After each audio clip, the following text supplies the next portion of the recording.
It's interesting because I've been asked that question quite often nowadays. And then the last time I was interviewed by this American writer, Jenny Gottschalk, for her Sound Expanse blog. And I have realized that everything actually started from me loving the Beatles, because I was really big fan of the Beatles when I was a teenager, and that's why I chose to come to England originally. And that's how they introduced me to Yoko Ono, and then Yoko Ono introduced me to Fluxus, and Fluxus introduced me to John Cage. So funnily enough, everything started with me as a teenager liking John Lennon and George Harrison, especially. I studied sound engineer in London, so I was wanting to be a sound engineer to start with, and that study changed everything because I wanted to make music, electronic music. So I was making more electronic, sort of typical electronic music. Sometimes I sang and made a duo and trios. I went through all of these phrases of drum and bass and minimal technos and minimal house and these things. But still I was always more interested in minimalism within the form of electronic music. And then I stopped everything around 2012 because a lot of things happened in my personal life, and then I went back to Japan. No, sorry, 2012. 2007, I left London to went back to Japan and lived in the countryside for 5-6 years. And that kind of, the way of living in silence in a mountain really changed my life. So between 2010 and 2011, because I hadn't made music for a long time, that made me realize how much I loved music. So it was a good rest of making music and not doing much. And then when I came back, things changed radically from making songs or forms that always attached in my musical making, and then it kind of freed me from making something that has beginning or ending, and that's where I am. Since I was a sound engineer, I was more interested in analog devices. So back in '95, it was more analog in the recording studios. That was just when these digital devices started to come in and people started to make dance music or rock music in their bedrooms. So that was like a big change. But I was always drawn to some big mixing consoles or analog synthesizers or oscillators. And but then I was drawn into naturally searching for some possibilities within this laptop, which was also new. And I was doing a lot of programming. I tried everything, like there was a programming system called NATO and Max and MSB and Super Collider and all of these things, because it was all new and exciting. But in retrospect, I feel like I pretended that it was exciting. I knew that I wasn't good at it, but because of the group of people I was with, I was interested. But again, when I think back about it, I feel like I pretended that I was interested in it. So I was using computers, but at the same time, I didn't like the idea of having so much possibilities inside, because it's just so endless. When you want to do one thing, it's just so endlessly, there's a potential to do a bit more. And then I was always interested in the visual art and sculptures and all these things. And I started to make some little instruments and DIYing some objects. Then suddenly realized how much I wasn't into digital world, but more into analog world. So I started to explore more and more. It has become more object-based for the last 2-3 years. It just because I started to have my own studio. So that was a big change. It wasn't like it was a sudden change for me to move and shift into just the object-based performances. I was always thinking about it, but I had no space to develop such a work. But then suddenly I had this huge studio for myself, and then so I could leave stuff and then I could construct stuff.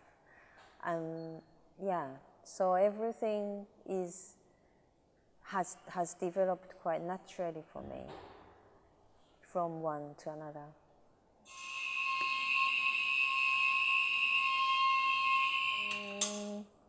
Couple of objects that I have made by myself. Half of them are stolen from my children's room or found in a rubbish skip on the road. I always try to use some objects which are from the performance space. So in Florence here, I asked some of the objects that I could possibly use. And last night in Torino, I was in this small atelier, so I asked the painter to lend me some of the objects, so it becomes more site-specific. And I use very, very simple technologies, embarrassingly simple technologies, but it's kind of like I work in a studio and then try to do something and then eventually find something by accident or by mistakes, and then it becomes a part of my set. So it's compositions of all of my life work, really.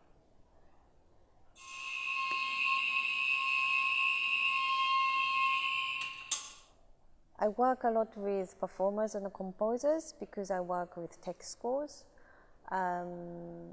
Improvisations, it's more like someone asked me to do a duo performance or trio performance, and then I join in. But text scores wise, it's like a small community all over the world trying to get together because we are interested in the similar things. So we are intrigued by the similar aesthetics.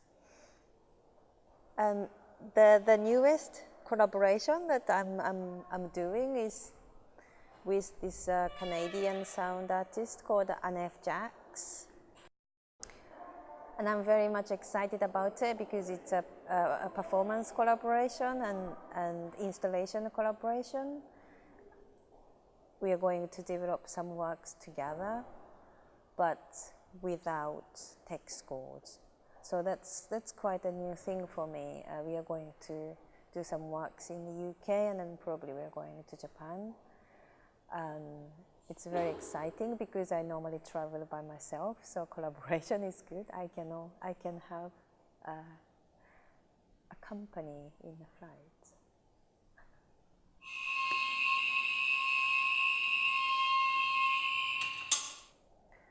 For me, everything is about composing. It's a composition. So when I work with writing text scores, or when I perform someone else's text scores, or when I do improvisational solo performances or collaboration, it's all about composing the space. So when I talk about text scores as in the form of A4 piece of paper, I am thinking about musically, but at the same time it has a visual aspect that I'm composing text and space. And it's very important for me to think of the space as well as where text goes, and how musically that will be actualized by someone else. But then when I think about the performance, again, I'm really composing out the space. And this space is very interesting because there's a word in Japan called ma, and the space and silence is the same thing. It's about the gap in between two or more than three things. So for me, silence and space is actually a very intimate, similar things or the same things. Then again, it's the part of my composition that I try to emphasize.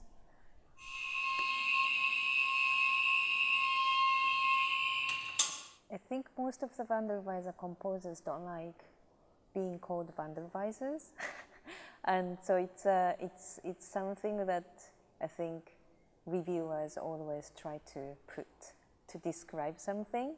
So I've been called like post Wandelweiser, and then it doesn't actually make any sense. But I think I am post Wandelweiser to his sense because I don't use traditional instruments, or I don't come from this classical background, when most of the people do come from classical background and they're Wandelweisers. But nevertheless, I have most of the time great conversations with people who have released on the Wandelweiser editions, you know, Manfred or Jörg Frey, or I recently very much like Stefan Tut's compositions, and all of the people around the Wandelweiser scene. Last time when I was in Poland, I performed Eva-Marie Hoben's text score for the first time, and I would like to continue working with her compositions because she gave me about 4 or 5, so that's like a new thing. But it's just very it's very nice to talk with them and then feel that there are people thinking about the space in a musical sense. You know, they're not talking about sound per se, they're really thinking about the situation, like how we interact each other between audience and instruments and performers and etc. etc. But I suppose I am not very common, I don't know, Wandelweiser scene, because I use really strange objects, and you know, if they do a Wandelweiser festivals, it's always kind of with traditional instruments. But for me, their scores and their way of thinking can apply to any other form of art, and that's where I like to explore, like from different angles. Yeah. So when I make text scores, I don't always think about traditional or particular instruments, but it's more open-end. Anyone can perform, or anyone can try to perform.